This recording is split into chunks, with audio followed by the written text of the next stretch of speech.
Ilan ang naka-love scene mo dito?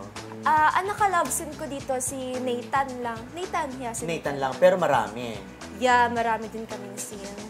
Ano ang mga scenes to na aabangan nila? Meron kaming A Cake by the Ocean. Ano yung cake? So, dinala mo yung cake sa sa gilid sa dalampasigan, doon sa seashore ba tawag doon, and then naglagay.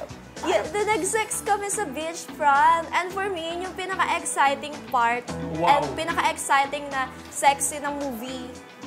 Kasi doon talaga kami, as in sa dalampasigan kami nag-sex. With matching cake? Yeah. I mean... Tama ako, Cake by the Ocean, di ba sabi Yes. Cake by the Ocean means sex by the ocean. Kala ko. Naku, napakaano ko naman. Kala ko, yung pala yun, Cake by the Ocean. Kasi merong kantang Cake by the Ocean, di ba? Hindi ko alam kung Maroon 5 yun. Pero yung pala yun. Kala ko yung Cake by the Ocean. Magdadala ka ng kita tapos yung kayo magdidilaan doon sa beachfront. Wow. Gaano ka-exciting yun? Super super wild talaga. Like, yung mga quickie na, casual quickie na nangyayari sa mga magjowa. Tapos, with a view, ganon.